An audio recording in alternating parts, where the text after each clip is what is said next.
Hey, what is up, guys? Welcome back. So far, our programs have been a bit one-sided. We tell Python things, but it never talks back to us, and we never talk to it. Today, we fix both directions. We learn about print function to get information, and we learn about the input function to get information in. So you've already met print. It just shows something on the screen, nothing fancy. But here's a useful trick that you can know about. So you can print several things at once by separating them with commas, just like this. So watch print. Notice how Python automatically pops a space between each piece by these commas here. So you get a clean line, Reaper Ichigo squad 13. So commas are your friend. You wouldn't need to glue anything. So two little options worth knowing.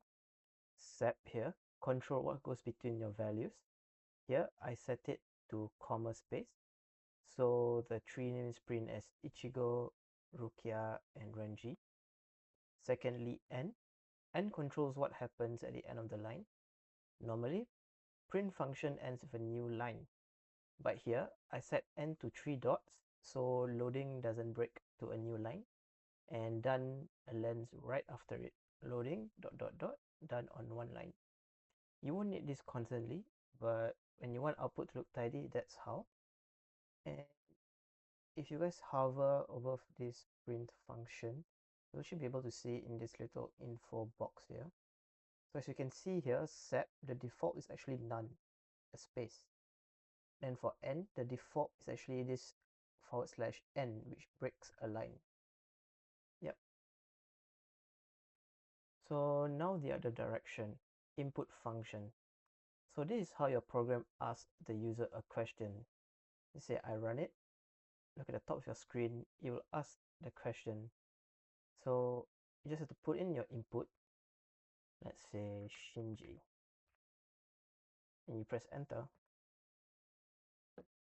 Python basically uses this input function to store a variable, and here it prints the variable at the end of the sentence, and it will output welcome to the Gotei 13 Shinji.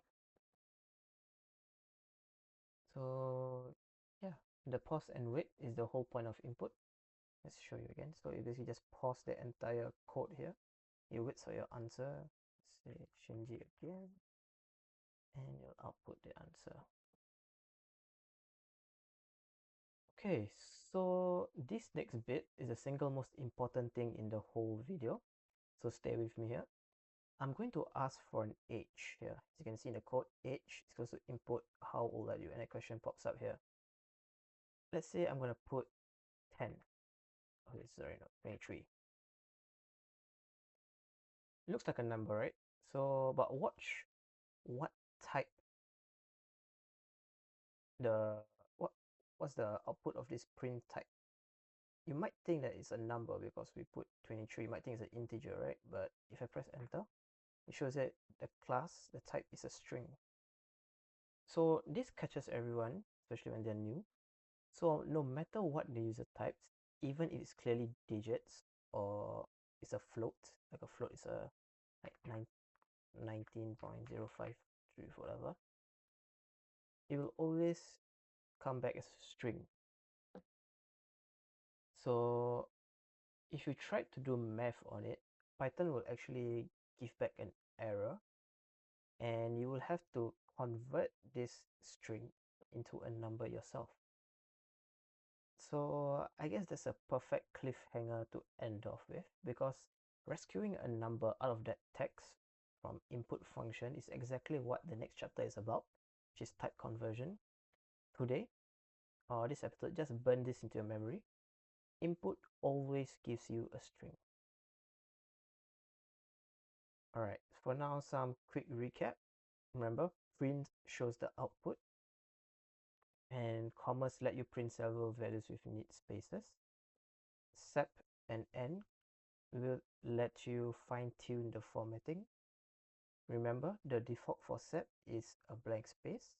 and the default for n for print is /n, which breaks a new line. Lastly, input reads from the user and it always returns a string. Alright, so I've drafted these 3 in class exercises, and this is the part that will actually make it stick to you guys.